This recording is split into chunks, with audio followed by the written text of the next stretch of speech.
mankind will not forever remain on Earth, but in the pursuit of light and space, will first timidly emerge from the bounds of the atmosphere and then advance until he has conquered the whole of circumsolar space. Der Interplanetare Podcast. Die Erforschung des Weltraums zum Wohle der gesamten Menschheit. Ihre Gastgeber in England und Deutschland, Matthew Russell und Sven Neuhaus. Oh yeah, baby! Space, Tsiolkovsky's space. At that, you can't beat, can you? A bit of Tsiolkovsky.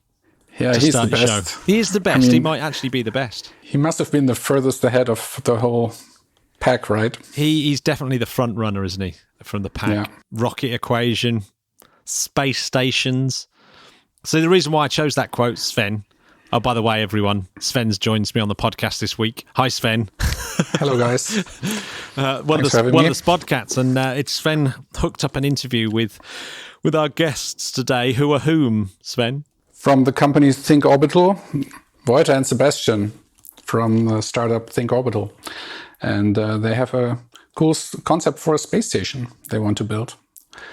That one that is single launch and self-assembling in space and ends up being larger than the ISS. Which is pretty awesome, is it? One launch, bigger than the ISS, bishty bashty bosh, done. Yes. It's good, isn't it? Sounds too good to be true, actually. Yeah, well, I mean, I was looking at it. That Tsiolkovsky drew a spaceship that doesn't look too dissimilar. Really? Looks like a big sphere. Yeah. So that's one of the sort of very first ever ideas for a space station.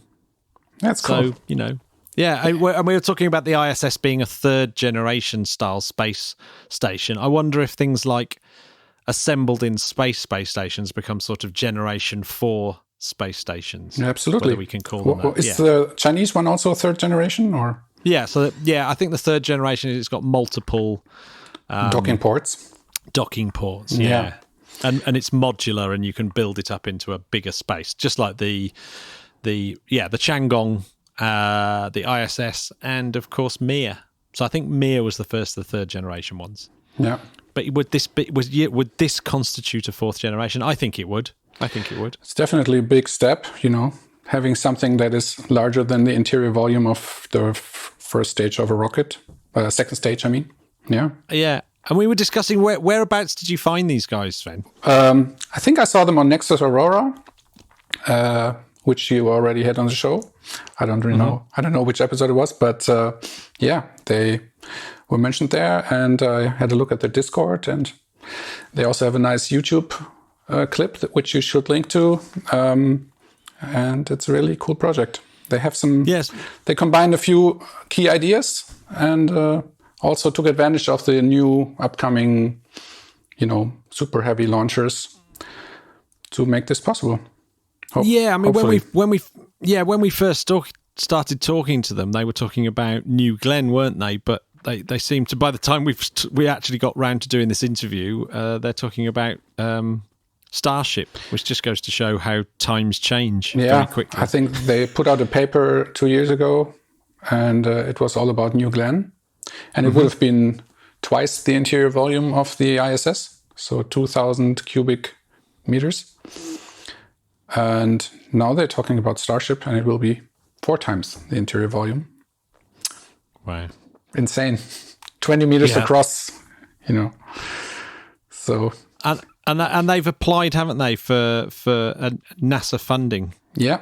But we'll link all that in the show notes. But it is a really interesting project, isn't it? It's that trying to think of how to push humanity just a little bit further into space. Yeah, also I think they're applying the success story of SpaceX, because they're doing this mass production, what SpaceX is now doing with the Starlinks and so on. So this space station consists of many parts which are all the same. So in theory, or hopefully, they will one day be able to make them really cheap.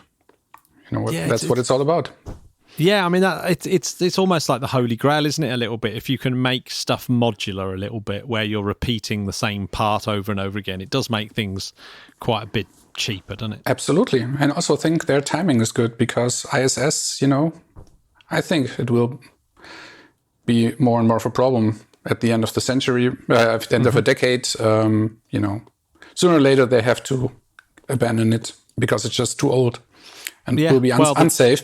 And then this could be a real alternative, because the new lunar space station, I think it will only be, inhabited temporarily every now and then. And for research, we need also access to microgravity environment that is constantly, with a constant crew on board. Well, and it's just a heck of a lot safer to be in low Earth orbit than it is out by the moon with no Van Allen belts protecting you from the it's probably also horribleness of space. A lot cheaper, right? Yeah, I reckon so. Yeah. A lot safer as well. Safer. You're only a few minutes from getting back down to a decent hospital, for example. Yeah.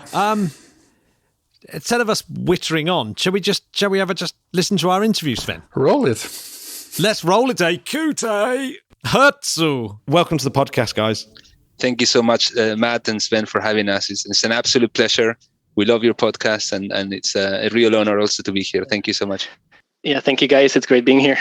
The place to start really is can you tell us a little bit about Think Orbital and then move on, I guess, to the big project that we wanted to talk about, which was Orb2. But I'll let you start. You can start right from the beginning about who you are and how you got together and how you started this company. So yeah, we are pretty much a company started by space enthusiasts. There is a lot of interesting Discord communities that start and you meet people. And this one I started some time ago for the Orb2, for an idea that I had 2 years ago that I published. And the goal of Orb2 was to figure out how to scale up human presence in low Earth orbit. Because if we continue with the International Space Station model, that's not really scalable. Like with Starship, you can bring 100 people up there. What do you do with them? Like there's nowhere to accommodate them, nothing to do. So the idea was to figure out, how could we build large volumes where people can actually stay? And that logically went to kind of need for orbital assembly, for specific methods of orbital assembly. And this led to, reaching out, trying to figure out why cannot this be done? One of the ways how to do it was Discord. And that's where we met with Sebastian. And we started the company in January. So the company is US based, and we are still working on it with a team of people currently working in their free time. But now we are going through the pre-seed stage of funding, and soon we will be much more real company, I would say. Yeah, I mean, and if I can jump in, I feel again honored by having met Wojta along our path. He's a brilliant and excellent human being, and I really, really admire him. And I was quite grateful that he reached out to me for this amazing project that we're progressing now. And a little bit of my background, and it's funny. I had a message from my mom. If I can tell a little bit about the personal story, I had a message. Absolutely. A message from my mom 2 days ago that she had found somewhere in her archives my 2 favorite books when I was a child. And I think it'll become apparent why this is so relevant. Is because one of them, it's about the story of a flying city, an astronaut. And the entry point, it says, this book is for the children of today that don't yet know that they will be astronauts when they grow older. And the second book is about robots. It's about robotics. And when we have the opportunity to talk a little bit more about the Orb2, in fact, that is somewhat the product that we're building now. It's a commercial space station that is single launch, multi-purpose, but it's also built by robots. So it really touched my heart. And we shared it with the team, and maybe there's no coincidence in this world, but it seems like a premonition that I had when I was like maybe 7 or 8 years old. So it was rather beautiful. It was really nice. So anyway, moving on, I have a passion equally like Wojta about engineering, solving problems, and especially when it comes to space. I do have a background in electromechanics, but then I digressed into business and mostly software engineer the last 15 years. But always looking at, space as not just the last frontier for humanity, but also the last frontier for myself. I love to go up in space.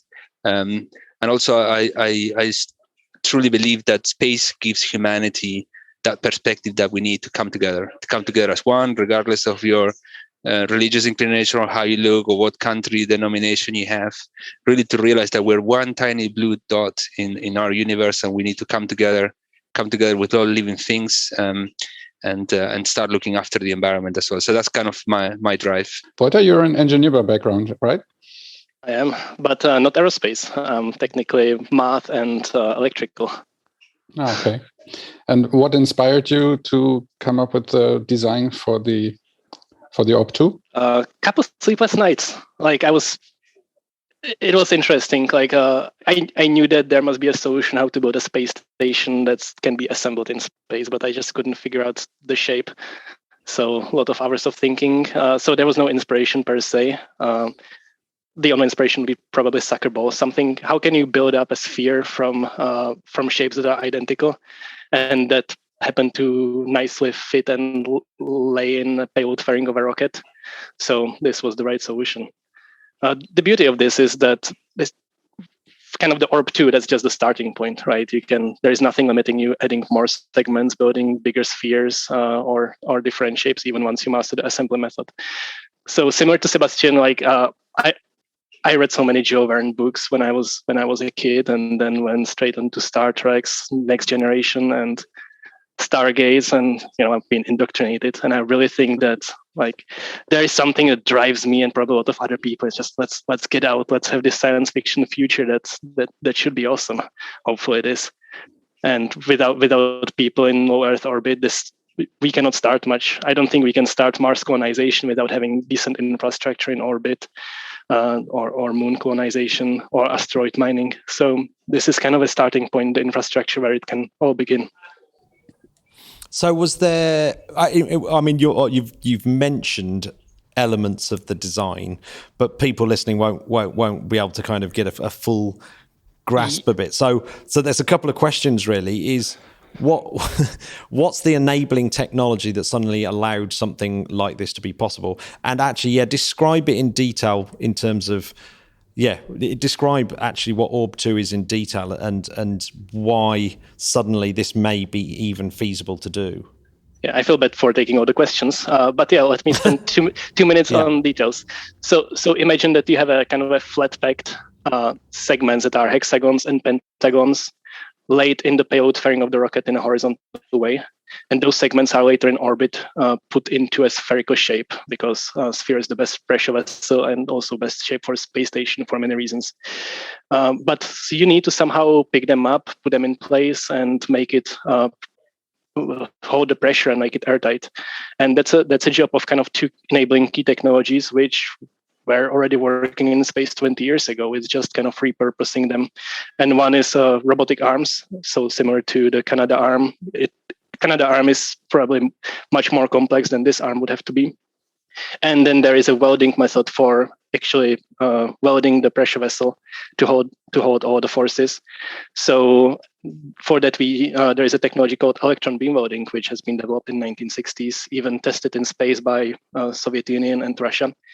And it's like the best welding method that humanity has. It's used in rare cases. For instance, welding the F-14 jet fighter's wings onto its fuselage. It has one big problem. That's why it's not used everywhere, and that it requires high vacuum to operate in, which makes it very expensive on Earth, but perfect for orbit.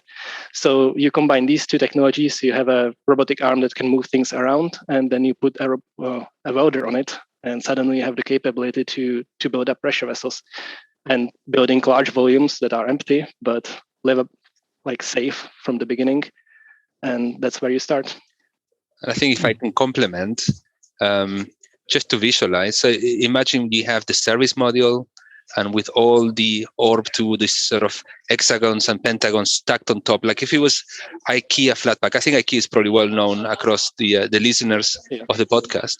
And this is put inside the rocket, which could be New Glenn or it could be Starship. That will determine the size. Then it gets sent out into orbit. And this robotic arm detaches, so the photovoltaic panels and the radiators expand, and then the robotic arm starts doing its work. And it picks up one of the segments and then puts it into the right place. The segment latches onto either the service module or the segments. And you have not only the stability, but also the temporary stability or the allotment, but also power and data.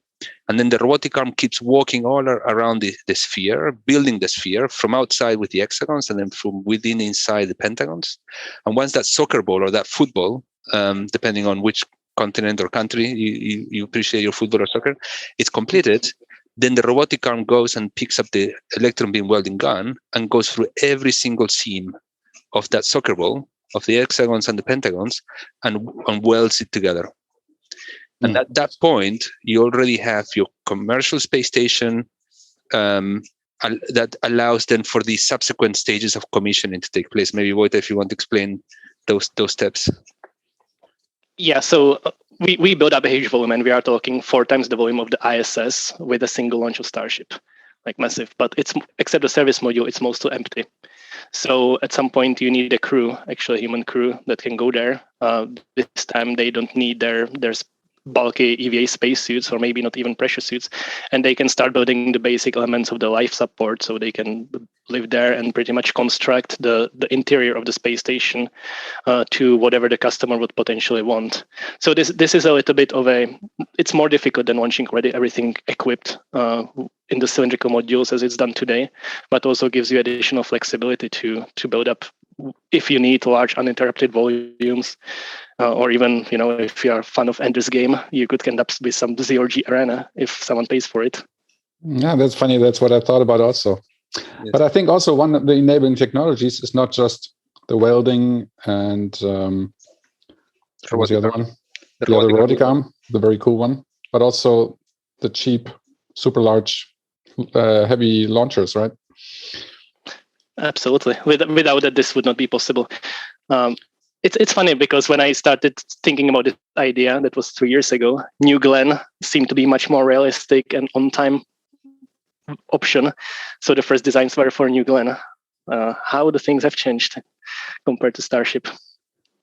Yeah, I mean, it's crazy, isn't it? Yeah. But okay, yeah. So you have this enormous interior space because you've got this sphere. Is there a disadvantage or an advantage to having that kind of large interior space that doesn't have close-in walls that you can use, or is that just about fitting it out? I think I'll take that one.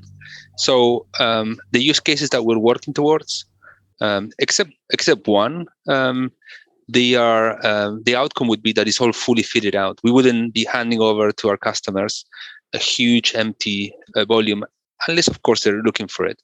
The 2 use cases, one of them, it's a private space hotel, or we see it more analogous, in fact, as a cruise ship than a hotel. And this will be really the sort of the leisure type of Orb2. And I love to imagine the customer journey of, the preparation. It's not intensive as you would have for an astronaut itself, similar to what we've seen perhaps for Inspiration 4, just to make sure that they're healthy enough and they will be able to enjoy that experience, going up in a launch vehicle and really getting there and having the full immersion into space, having different sections where you can actually perhaps, do some relaxation and looking out into the universe, but also areas where you can do some more active events, such as art or other activities that we have in mind as well with Boita. That's one of them. And I think it's beautiful. We want to go up there. We probably want to operate it ourselves as well. And the second one is a little bit more business-to-business activity. It could be a research lab, which is what we have done recently for, I'd say, design for the NASA CLD.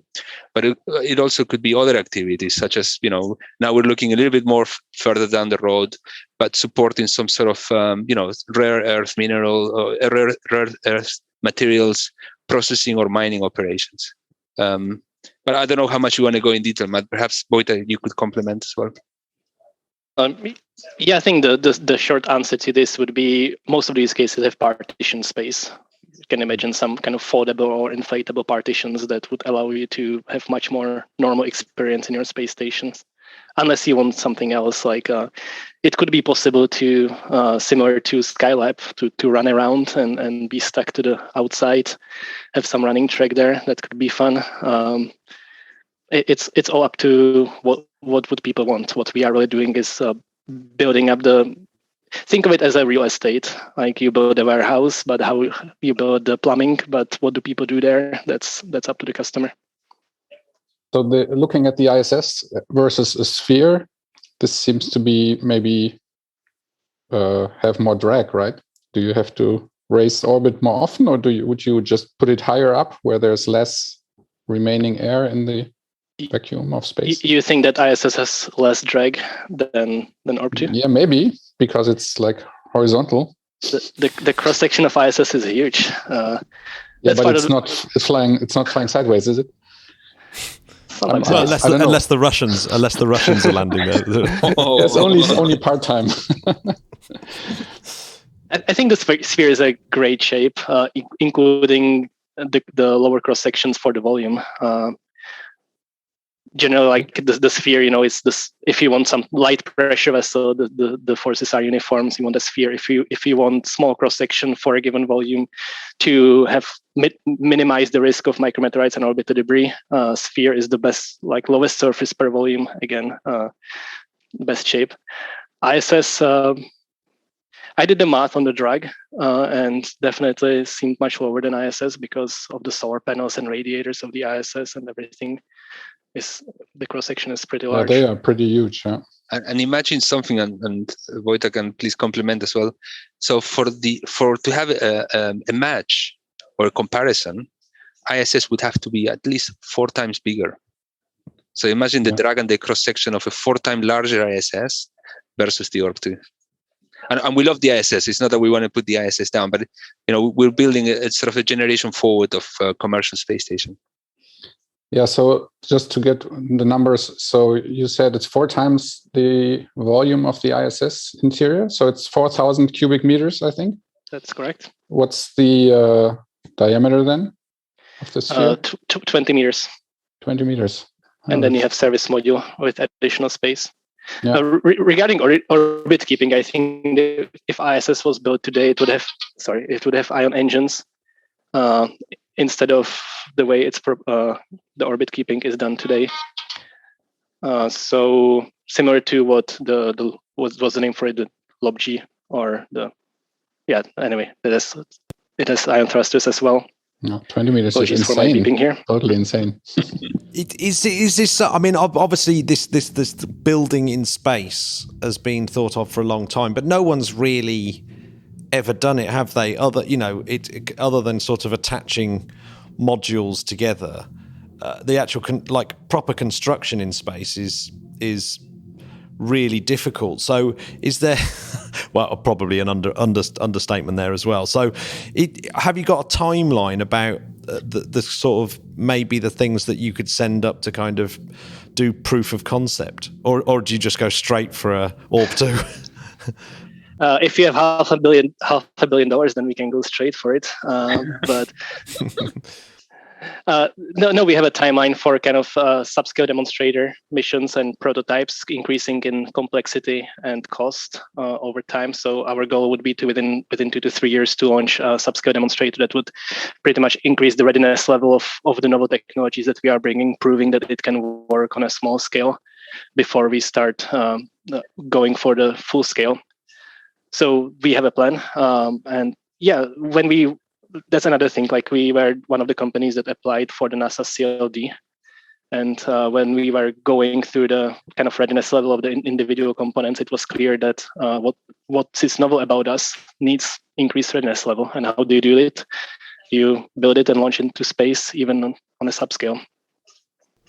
Yeah, this welding you mentioned that the Russians did, was it also robotic, or did they have some humans doing it? Because I think there's also some radiation, right? Right. I guess you have very detailed knowledge of this. So yeah, the Russians did both, actually. They had like some prepared boxes that did like automated welding in orbit, but it was just pure experimental. And then they had welding guns, which the astronauts tested on their EVAs. But those have to be really low powered. Like, you cannot weld more than a few millimeters of aluminum with that. And those have to be low powered because of the X-rays that the welding is emitting. So for the safety of the astronauts. Okay, cool. If I can comment, not necessarily on this, for also the audience, when we talk about CLD, and we'll have to be so careful. Sometimes we talk about acronyms and more and more. This is the NASA's program for commercial LEO destination. In a way, it's NASA's approach at having some form of habitable space in space once the International Space Station is decommissioned. Originally, it was due for 2024, but now they're likely to push it back to 2028, maybe 2030. And without going into too much detail, basically NASA, from what I understand, for what we understand, they want to move slightly more to a public-private partnership, similar to what they have done successfully with SpaceX, where they become a customer of many, and they don't have to foot the bill like they do now. I think it's about $3 billion a year to keep the ISS running. If you're building something this huge, is there an actual market for it in terms of the ISS seems to, in some ways, have struggled to justify its insanely expensive existence. So sticking up something 4 times bigger might seem like a little bit mad. I think I can take that one to start with. So we understand the engineering challenges to some extent that were faced in building the ISS, and also the funding challenges that they went through. And that was at the time when we had the shuttle, I love the shuttle personally, but there were limitations in terms of the upkeep of itself of the shuttle. Now we're a slightly different paradigm, and I'm not the one that created this thought, but we've been talking to people who have been in the industry for much longer, and they see some correlation perhaps of the time when the internet started to kick out. The late 90s towards early 2000s when it became more broader access. And we see similar approach to what's happening now with Starship, with many of these very successful companies that are in a way moving the bottleneck from launch, which historically has been quite costly, quite dangerous, to something that is more proven, more systematic. I mean, if we have Starship online, where there are talks about bringing the kilo of going up into space to $500 or less. I think Boita can complement that. I think I heard someone telling me recently that currently it's about, the estimate would be around $250 a kilo. So if that happens and we have a lot more broader access, you're sort of widening the pipe to be able to access to space. So what do we do? It's like having loads of planes, loads of people that want to travel, but you don't have a hotel, you don't have anywhere where people can stay or do their businesses, and that's where we want to come in. Yeah. So my take on this, Matt, is that first of all we might be slightly mad, but we would be much madder if we did this 10 years ago, because 10 years ago this would make no sense. The cost of this, first of all, you couldn't build it this big. The main driver for using such a space station would be the launch cost. So it would make no sense. But similar to Starship doesn't have any business use case now. But once you enable it, then the market can open. You can create a lot of new use cases. And for us, the main driver is the space tourism, which is currently still in very high demand. I mean, there are people in the past who paid $20 to $70 million to stay 2 weeks on the ISS. And there is a line of people who would like to go, who would like to pay, but couldn't because all the seats were bought by NASA and there was no way to put somebody there. Now imagine if this opens and the cost goes down tenfold. Yeah, talking about cost, so you think the actual space station will be less than the launch cost? Or no? No. Okay. But do you have any figures about the cost? I think it will be much cheaper than the ISS, right? Well, we have a target. So we did a bottom-up approach. I'm not sure how much, Boita, you feel comfortable in share, but we did a bottom-up approach in how much it would cost us to get to market. And that is roughly sitting around 600 million. Certainly our target would be to be below $1 billion. And when we say to reach market is to go through the full sort of hardware iterations of our subscale demonstrators version 1 to 4, try and test the technology all the way to a full-scale demonstrator, which is not human-rated, to a human-rated one, to then, once we're fully satisfied, mission assurance and safety is paramount for us. That will be when we reach the market, when we have a full-scale production line, and we're churning the Orb2s out at the other end. Because one of the things also, Sven, you were spot on. So, what is the enabling technology? So and we talked about the robotic arm, we talked about EV welding and other things, but one of the key things is to bring the cost down. What are the key cost drivers? How can we build this en masse to be able to bring the cost down. And one of the targets that we have for a fully commissioned Orb2 without interior and without including launch is 220 million. And what we're aiming for, once it's fully commissioned, the leisure type of Orb2, is to bring the cost down per ticket for 10 days below $500,000 per person. Again, we may be looking back at this podcast in 10 years and thinking Sebastian and Boyd are totally mad and they're super mad they never achieved that. Or we may be looking back and saying, actually, that it was even higher than what they have achieved so far. So this is why we'll have a slightly agile, iterative approach and a discovery mode when we go through the development of the technologies. Boyd? It's interesting because depending who you talk to, they think that this can be built, but is there a business use case? And some investors are like, guys, if you build this, you'll be gods, and I have no doubts that it will make money. So there might be a market, there might be different kind of perception of a market. But in our case, the space hotel is our kind of primary use case that we could finance our company with, no matter whether there is a market or not, like for business to business.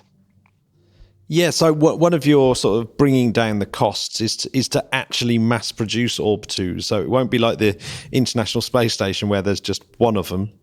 You'll have a fleet of these things in orbit. So roughly sort of what are the numbers? What are we talking? Well, we've discussed, I'll take it and then you can pass it over to you. But we discussed that in the first year of operations, we're unlikely to be able to build more than 3 of these. And it will be market driven, right? We're not going to be sort of creating them and building them and commission them unless there is a need. But we surely want to start. We want to start thinking about what manufacturing throughput we need for the first year. So we also build the manufacturing facilities around it, the materials, the ecosystem that we have, etc. So that's more or less in a nutshell. But Boyda? Yeah, I think that's one of the beauties of kind of building the sphere using the soccer ball kind of analogy, is because even for one, you need 20 identical hexagons that are identical and 12 pentagons. So you need to set up some kind of production line that allows you to make those in large numbers. And once you have that, you can just start kind of checking them in large numbers and see if there's enough customers who are interested in it. Yeah, I suppose you can even build spare parts, can't you, that are just not that expensive. In terms of their construction, these each of the panels, are they a bit like the system that they use on the ISS to protect them from micrometeorites and stuff and debris and stuff? Yeah, we are not reinventing the wheel. The current designs have pretty much the exact strongest configuration that is on ISS, which is designed to protect kind of the most exposed and critical parts. And similar to how kind of the ULA rockets are made, or you have the panels themselves are bent and machined. There's nothing new about it. So how thick are they all in all? So the pressure vessels, we want to have let's say 4 times the margin, so to hold 4 atmospheres, and for that they will be roughly 4.8 millimeters thick, with additional thickness for the stiffeners. Okay, and how much power will you have in your initial design, like electrical power? So the current designs kind of rely on the same SAW arrays that you saw recently shipped to ISS, the advanced ROSA arrays. So for us, we have to see what the demand is actually for the customers and for all the systems, but we currently rely on roughly 50 kilowatts in batteries. But those are the definite details to be changed. Now, what one thing that came up with someone that worked at JPL on one of the podcasts recently was saying that one of the most sort of hardest, most expensive things that they had was to control the temperature of any mission, was like the sort of the cryo stuff and all that. Is yeah, you know, obviously this thing's going around in space, gets into direct sunlight, gets into shadow. So how does that affect a sphere like that's made up of panels? So I'll give you a brief answer to that. This is one of the holes that we know that we have in our design. This requires some expensive modeling and hardware that currently we need funding for. But definitely, again, given the fact that the sphere has the smallest surface area compared to the volume, I think it's manageable, and the sphere can kind of expand and contract in a uniform way, so it shouldn't create any pressure, kind of stress points. So kind of just winging it, I would say it's going to be an issue, but solvable one. But we don't have details. I mean, one of the things not so much about thermal, but it's also interesting in terms of distribution of things. If I may, Matt, it's also the airflow inside the Orb2. And any layout, I mean, unless it's completely open, but any layout that we're thinking about, we want to make sure that there is sort of fresh air going through the Orb2. And that seems sometimes like an easy challenge, but we have to make sure. But one of the things we've been talking to and getting information with regards to experiences that happen in the ISS, and especially when people are sleeping, perhaps in sort of the little dorm, you need to make sure that they keep getting oxygen, they keep getting fresh air, that the carbon capturing is operating, etc. So those are the things that are the challenge that we're already thinking about. And we had the pleasure to talk to companies that have been 35 years operating in every single mission from NASA, and they have been open to share their challenges, and we're very grateful to them as well. And these are the things that we look forward to. I mean, we love solving engineering problems. I said it before, so we really want to get our hands into the problem and find the solutions. And we'll hopefully come back to you with some updates down the road and tell you, you remember when Matt, you asked us about this? This is how we cracked it. You mentioned that thermals are a challenge. What other challenges do you have? Aside from funding, maybe? Well, that's what I wanted to say. That's always the biggest challenge. Yes. Yeah, definitely. I'll just start and I'll pass it over to Voit, as he's our engineer mastermind.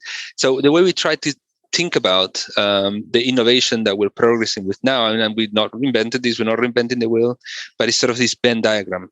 So first of all, is it feasible?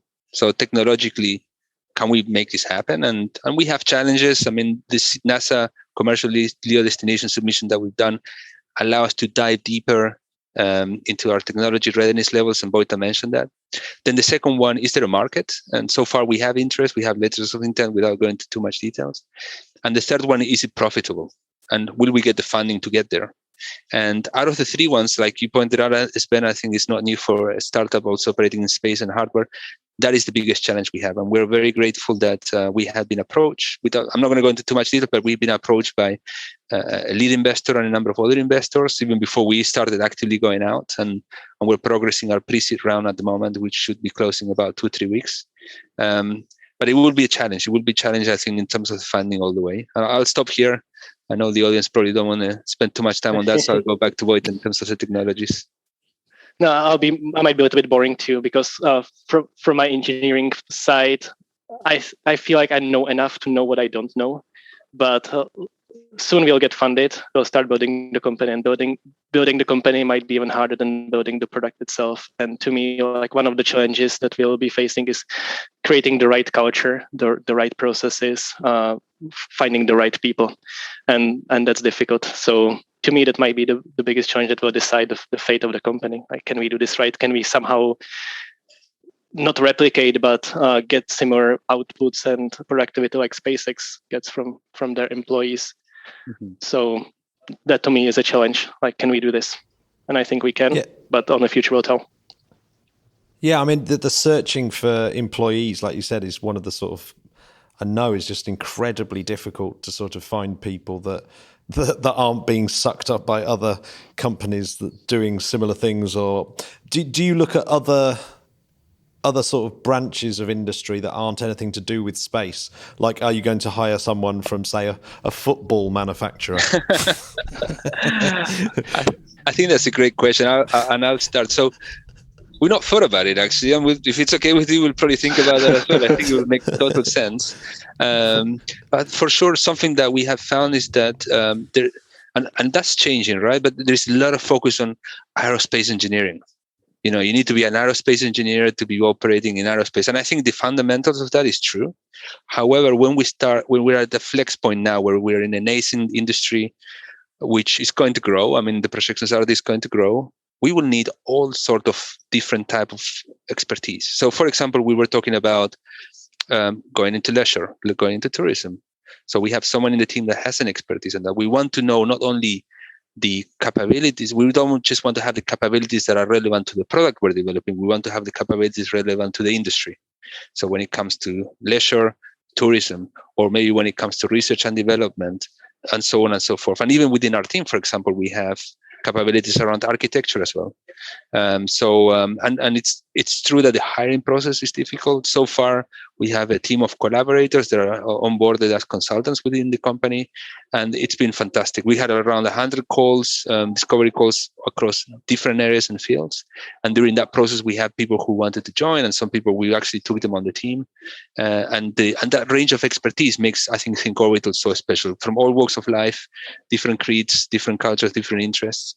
But yeah, I mean, I don't know, Vojta, if you wanted to compliment. I want to use this as a shameless plug because we will be putting our headquarters with the high probability to Pasadena, to Los Angeles. Mm-hmm. So if there are any people bored at Caltech or JPL who want to try some ambitious projects, please reach out to me. Oh man, yeah. I mean, if you build a concert venue up in space, I'll help you with that. Good. Yeah. Needs good acoustics. Just invite me. Station, right? Yeah. If you need an acoustician, I'm your man. Why not have the first podcast? Is there a podcast in space already? Maybe they have done it, but no, I'm not sure. I'm not sure they have done an actual podcast, not a weekly one anyway. Well, there you go. So yeah. If you build me a little podcasting studio. Yeah. Well, when we have calls, I know it's not the same, but the last question we normally ask, especially for people who want to be collaborators, is, do you want to go up in space? And I think maybe the answer is clear from you, Matt and Sven, I guess. Would you like to go up in space? If you felt safe enough, would you come to the Orb2? Even if it was unsafe, I'm there. I am the same. Absolutely, yes. I'm willing to take big risk. Yeah, take me first. You would have to rename the podcast to Extraterrestrial Podcast, though. So that would be true. That's good. Still Interplanetary. Yeah, if we can get one of these over in orbit round Mars, then we'll be all right. Well, we're thinking about it. It's not going to be Gen 1, but we're thinking about it. So you handed in this proposal for NASA. Did they already get back to you with feedback? Not yet. We handed it over on the 26th of August, and it was a very interesting journey. I'm not going to bore the audience or yourselves about it. And we're waiting to hear. I mean, there was some news coming out recently that they may want to have closure towards the end of this year. The official timelines, the estimated timelines that were released in the proposal stage, is that they will be looking at signing, I think it was a maximum of 4 Space Act agreements within Q1 2022. And that would run all the way for 4 to 5 years. And then that will be phase 1. And then from phase 1, they will decide who will move into phase 2, which will be the actual manufacturing and commissioning of the commercial space station. But it's super exciting, I have to say. Really, really exciting times to be alive. If you're into space, wow. It was such a good experience. Like if you want to figure out, blend your team and figure out who is good at what, give them something difficult to do. And writing 60-page proposal based on very specific criteria from NASA was one of those difficult things. But yeah, now there is a NASA, I think, not official, but blackout period where they will not say anything. And if we succeed in one way or another, they will get back to us, but I don't expect it anytime soon. I mean, and we know we're punching above our weight.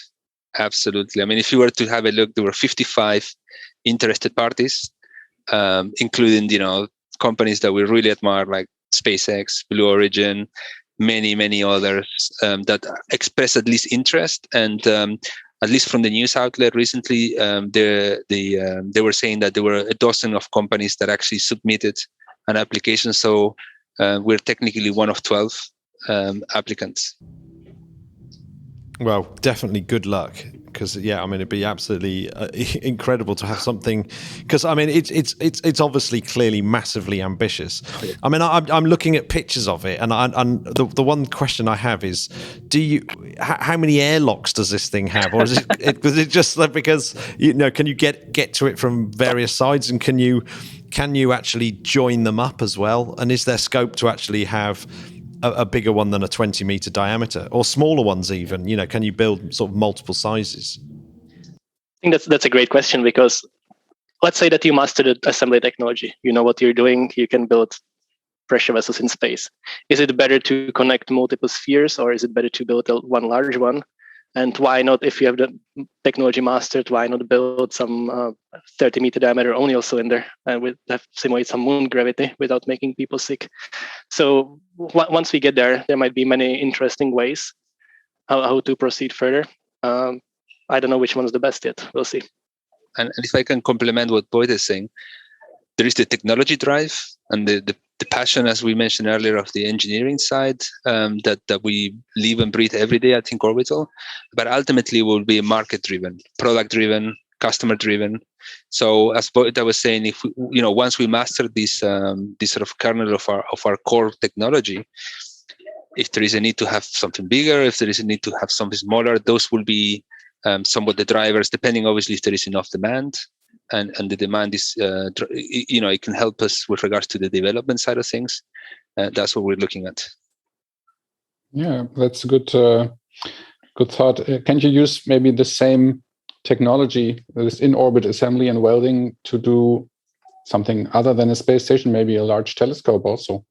Absolutely. Yeah. I mean, we're focusing on the space station now because I would love to go up in space. I would love to go to our leisure base space cruise ship. That's one of my drivers.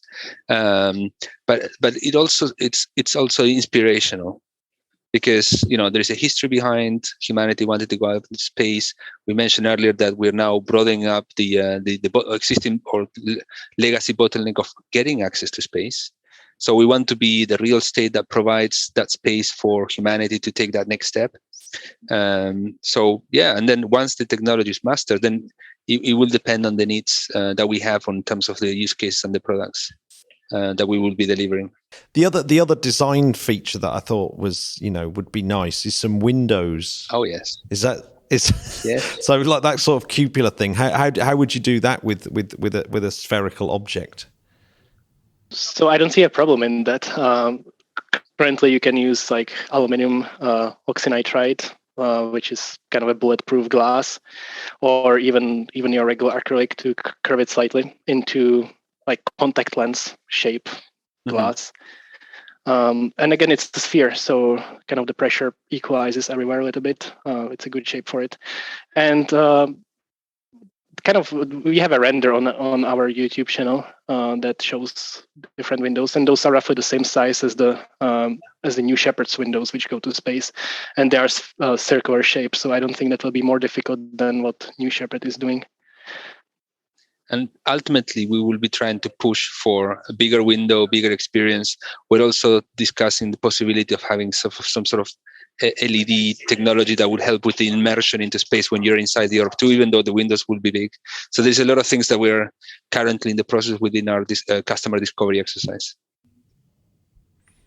Yeah, so I mean, just back to that quickly about back to that question about building space telescopes. Presumably, if you're able to prove out all these novel technologies, you'll have this sort of big long list of intellectual property and techniques for doing stuff. So is that where a lot of the value of your company may actually come from? I think absolutely. Also, we are not the only one regarding telescopes or even radio telescopes. I don't know if you or the listeners are familiar with the Spider mission that's trying to assemble a radio telescope in space with a robotic arm. That's not ours, of course. I believe that's Maxar or Redwire. But assembly in space, I think, is the future technology. And as exactly as you said, like the person who masters it might be the construction company in space to call. Okay, and what's the ISS is how old now? 30 years or so, and they're talking about taking out of service. How long do you think your Orb2 can last? Is it going to turn into orbital debris one day and kill people on the ground when it comes crashing down? So why responsible citizen? I don't know the exact technical reasons why the ISS is kind of failing, but I would assume it's more the moving parts than the pressure vessels or the structure itself. Maybe I'm wrong. Fractures. Yeah, I don't know. Thermal stress must be pretty high. If you're in the shadow, it's really cold. In the sun, it's super hot. I think in general, and I'm talking, I mean, I have many years ago studied electromechanics, but mostly I've been on the software engineering side for at least a decade and a half or 2 decades. And the reality is, as technology advances, there is either the actual deterioration of the physical products, the atom products, for which require higher upkeep, higher maintenance, and we know the ISS has been operational, fully occupied for 2 decades now, I think. So I think there must be some deterioration in the materials as well. But on the other hand, then it's the obsolescence of the technology and the cost of keeping that obsolescence, as opposed to saying, you know what, we'll scrap it and we're going to use novel technologies that are a lot easier and a lot more cost effective to maintain than what we have up there. So my gut feeling is that it's probably a combination of both, if it makes sense. And it's generally very often it's like get out of jail card. It's like, oh, technology developed, we can do better. In some cases, like the manufacturing of the pressure vessels themselves, the technology didn't move too much. But in other cases, like solar arrays or life support systems, they are so much better than they were 30 years ago when ISS started. And ISS design is also based on older designs, so it's even more than that. So a lot of the solutions can just be solved by current somewhat off-the-shelf propositions like ion drives, life support systems. They are just much better than they used to be. So this definitely helps us. We are planning to replicate some of the aspects of ISS, but where we can get improvements, we absolutely will. I love this analogy of standing in the shoulders of giants. And I think it's very applicable to aerospace. I mean, we wouldn't be anywhere where we are now if it wasn't because of all that has been done before. And I think that's key. And we love what the likes of Action Space are doing now, or even Orbit Fab, just to really open up that possibility to be able to commercialize and broader access to space. I'll get a kicking from Rob if I don't mention like the whole idea of, yes, in terms of architectural design and things like that. It seems that's the one thing that's kind of been missing from a lot of space station design, in terms of when you look at the beautiful drawings that some of the early Russian space station designs, they actually had an architect, but they don't seem to have done the same thing with the ISS or Skylab or anything really. Yeah. Is that something that you could address? Could you actually, is that something that you would like to address and actually have a nice place to stay rather than a mess? I think I think I'll take that one, boy. Absolutely. I want to go up there. I want to be able to enjoy it. And this is a reason why very early on with Vojta, we decided we wanted to have an architecture capabilities. And we have our director of architecture, Giuseppe. He's absolutely amazing. He's already won awards with regards to some of the space architecture designs that he has done. And I think we're going to blow your mind, Matt, and a few more people away on how beautifully designed it will be inside. And again, this is not to detriment or to lower the ISS. I think ISS was built for a purpose. And for that purpose, it survived. It's like you're not going to go and have your holidays or rest in a lab, isn't it? In a lab, you go and do your research. And the same for the Orb2 for leisure. Again, we love to be able to share with you some of the designs or early drawings on the architecture designs we have so far. They're really, really beautiful. I look forward to it. Sounds pretty cool. Yeah. So have you heard anything from Elon Musk? Not yet. Okay. Good to see. I think he's busy. I hope it's not email that says, cool idea, I'm going to do that. Yeah, I think he has enough on his plate already. So hopefully he will just transport it up there for you guys. No, at a personal level, I think what he's doing is fantastic, right? Trying to address the issues we have here on Earth directly through the work with Tesla and Solar City, and making humanity a spacefaring civilization, having the vision to go to Mars, no matter how challenging it is. I mean, he makes things happen, and I think that's just fascinating. It's one of those people that we're going to look back like we did for Tesla and Edison, etc. It's just a civilization changer, and obviously all the team that he has around him, isn't it? He could have not done it by himself. I mean, we owe him a lot, because without the Starship, we might not have a company, because suddenly our proposition makes total sense because of it. No, absolutely. And as a result, do you think that this is going to be a busy space, that there'll be other startups, other companies that will have other novel space station designs, and therefore you might sort of, you might be the Ford and there might be the Chrysler somewhere else, and there might be lots of the Toyota, whatever, and so you'll be in a busy space, not necessarily trying to win out, but just a space where there's room for lots of competition. I hope so. One interesting thing crossed my mind, like during the NASA COD briefings, one of the people from NASA said, like, it's clear to me that from all the propositions that the future space station will not look like ISS. So you have different companies, Sierra Nevada, continuing with the inflatables. Like, people realize that there is a future, and that the current solution that ISS is not the best one for the future.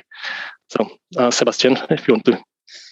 Yeah, no, and with this also something that we've been discussing with Boyd. In a way, competition helps advance. Also, better access because it reduces cost. And we cherish the work of Axiom Space and many others that are working in this field. And in a way, we're looking for a niche market. We're not looking for direct competition. Certainly, it would be foolish for us to do it at this stage. And we're looking to be able to complement each other and to support, in fact, the work of Axiom Space or Orb2 or any other companies. And I think one of the thoughts that I have from the likes of Peter Thiel is that, I don't know if you heard about, he says competition is for losers, right? And what we want to do is I love this guy. Equally Elon Musk as well. So he talks about creating and capturing value that lasts, or lasting value. And to some extent also to build a monopoly, but build a monopoly in the niche that we want to operate, which is to have this sort of real estate infrastructure in space. Obviously with honor and dignity, but at the same time with a sharp focus of what we're trying to do here at Think Orbital, which is to master that technology and really help humanity access and live in space. Yeah. So maybe that might be. So our mission is to accelerate the colonization of the low Earth orbit.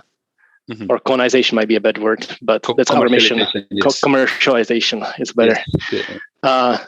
So with that in mind, like competition, if we spur the competition, if we show that this is possible, and there will be more companies, even big companies, investing in this space, I would take it as a win. Of course, it would be great to outcompete them, and we will do our best to do so. But again, it's the dream, right? It's the mission, and we just want humanity in space, and we want to help it. Yeah. I think we're going to have to. We've almost taken an hour of your time, so I want to get a couple of quick fire questions to you, and that is, when do you think you'll see? What year do you think you'll see an Orb2 constructed and occupied in low Earth orbit? I'll take that first, Wojtek. So our initial roadmap was second half of 2028. We know that is incredibly ambitious. We know it. I can see it in your face. I know if the audience can see it or not. But this is what we're aiming for. The interesting thing is that the prospective customers we have, and also the investors that are interested, they would like us to get to market much faster. In fact, they're looking at under 5, even preferably under 4 years. And that's where the challenge lies. And that's where we're talking about the funding element, right? We already have a beautiful ecosystem of companies that could help us accelerate that. But even 2028 is challenging, yes. I don't know if Wojtek, you wanted to complement. Yeah, I think what you mentioned, Matthew, is there might be a time difference between first Orb2 in orbit and first Orb2 that's commercial with people on board. So we might have few prototypes, few refinements before we can safely say this is everything is totally proven and safe for humans. Mm-hmm. But prototypes themselves that are not occupied by humans, they might be earlier than that. Yeah, I mean, ISS is sooner or later going to come down, I think. So maybe Orb2 can even be a replacement. I think one of the reasons why it's being kept alive is just because there's nothing else to switch to. We're waiting for us. Exactly. And also save the taxpayers some money, with a cheaper version. That's the goal. I just want to say, imagine proud American government saying that the only space station is Chinese. That there is no. Yeah. I don't think they will take it. No, wouldn't be a great look for anyone. I've got the questions I always ask our guests is, do either of you, in fact, take it in turns, who inspired you? What is there a sort of superhero that you would bring back from the dead who inspired you to sort of do this kind of thing? Who's your kind of, inspiration for this? They don't even have to be dead, but often they are. I mean, I'll kickstart it. That's a wonderful question. So now at this age, Elon Musk inspires me very much. And the second inspiration I have, which is going to sound a bit esoterical, it's Buddha. In terms of that transcend, that sort of higher awareness and self-knowledge of humanity as one, and that sort of the process of life itself. I'm not going to dwell a lot into it, but I have the feeling that, as I mentioned earlier in the podcast, is that the next stage in human evolution will be to have that perception that we are one. And most people that have gone into space, not many actually yet, have actually managed to make that shift pretty rapidly. So, thank you. I think that's the first time we've had Buddha. Yeah, well, and also bringing very good, very good. Overview effects. That's a good one. Yeah, I like it. Yeah. That's awesome. I don't think I have any person that I feel like they're heroes. But I have, again, totally offbeat person that I think deserves a lot of credit, and he does get. But that's Isaac Newton, who just pretty much invented the whole math and physics, and there was nothing left for anyone else to do for like next long time. Like, I have this idea. Theory of gravity. It's good that I just invented calculus. That will help me to deal with that. Yeah, it was a crazy step forward. One other thing that we are often ask is, do you have any space-related songs that you listen to that we can add to our playlist? I know I've sprung this on you. I normally give guests a little bit of a chance to think about it, but for me, definitely David Bowie, but that's not a new one. Probably. No, I didn't actually mention you're not allowed to choose David. Oh, damn. I mean, you can have him if you want, but obviously he's already on the playlist several times. I mean, definitely him. And but the interesting thing is that we had recently. We have a collaboration across the planet. Our team members are spread around the world. And we had what would be your space playlist. So we had from Beach House to, Space Oddity, yes. We had Omniverse by Graydon. We had Queen, the full collection. So there was quite a few interesting things that I think at some point we should do the Think Orbital and whatnot, your podcast as well, the playlist for the first Orb2 up in space. Oh, God, yeah, absolutely. Yeah, so I just realized if I ever go to space during launch, I'm definitely going to listen to AC/DC. Oh, yes. Probably like Thunderstruck or something like that. Yeah, I don't know whether AC/DC's on, but I'm with you on that one. Mm-hmm. It'd be very good to have. Yeah. Highway to Hell. Oh, yeah. Just make sure it has a great sound system inside your sphere. Yeah. Oh, yes. Yeah. We're already thinking about the sounds and the installation. Jean-Michel Jarre sounds, floating in space. Yes. Must be amazing. Yeah. Absolutely. So if is there anything that you would like our listeners to sort of do for you, and is there a good place for them to go and find out more about you? Yeah, so we are on LinkedIn. So by all means, please connect with Boita and myself, or Think Orbital, of course, always Think Orbital, or search Think Orbital on LinkedIn. We're also on Instagram and Twitter, although not that active yet, but for sure. And we also have our website, which is thinkorbital.com. Please do reach out to us if you have any questions, if there is anything that caught your attention that you'd like to talk more. And for sure, like Boita said, we're looking forward to, once we go through the pre-seed stage, to be able to start onboarding, people who are not only smart, who get things done, that we would love to spend a lot of time, which we'll probably be spending a lot of time with, but also that share our mission and our passion to be able to commercialize access space, as we shared earlier. Thank you so much. And I just want to stress we have a webpage, thinkorb2.com, where in one of the tabs there's a contact and you can redirect it to us. Yes. Fantastic. Well, thanks very much for coming on. It is really cool project, I have to say, and it'd be really fascinating to see how well it does at NASA. I mean, that'd be just absolutely awesome, wouldn't it? Are we bringing the ace in space? Yep, you certainly would be.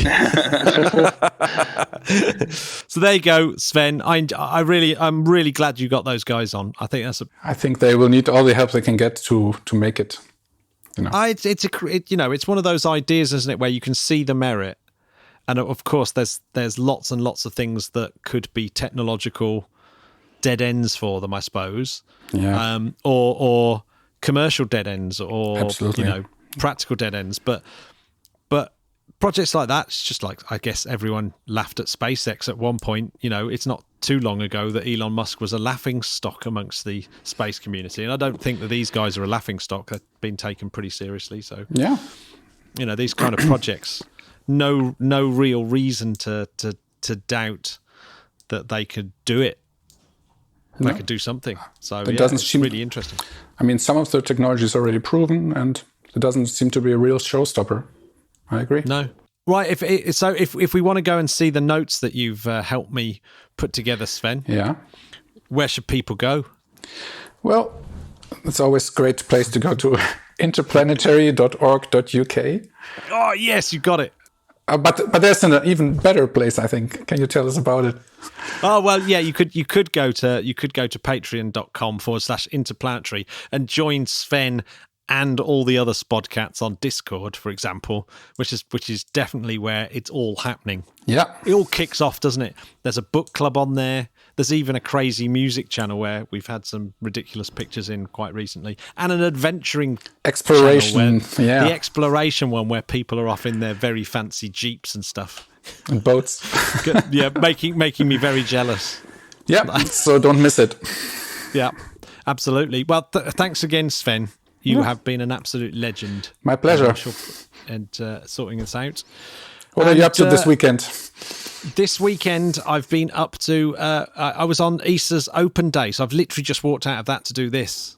Yeah. And so we got a bunch of interviews with the likes of Elsa Montagna, who is I believe, the mission manager for Bepi Colombo now. We had Kate Underhill again, the future space launch person. Mm-hmm. Really, really cool. The director of S-Tech as well, who we've had on very, very early on, but very much shorter interview. So we've got some really, really good and I look forward to it. Interviews. Yeah, it's really good. I love really Bepi Colombo. It just went by Mercury for the first time. Well, yeah, but this was a good. That was the great thing. Yeah. We had Elsa the day after its first Mercury flyby. Awesome. Yeah. So how many more to go until it arrives? It's quite a lot. I think it's got another 5 planetary maneuvers before it can get into orbit around Mercury. That's how difficult it is to get there. It takes a lot of slowing down. Yeah, whoever did the orbital mechanics for Bepi Colombo deserves some form of medal, whatever the team were. Yeah, especially because they did them so many times, because it was delayed, so they had to do them all over again several times. Yeah, because the planets keep moving, apparently. It's really annoying. Yeah. Do it once, it's a different scenario. Well, Sven, what are you up to? Not much. I just started a new job, and so starting a new job's not much. Isn't not much. No, but that's why I didn't do much on the weekend. So right. Yeah. So you're just relaxing. Yeah, pretty much. Good man. Okay. Well, say hello to Germany for me, and thanks for having me. That's another cross-channel episode of the Interplanetary Podcast. Bye, Spodcast. Bye.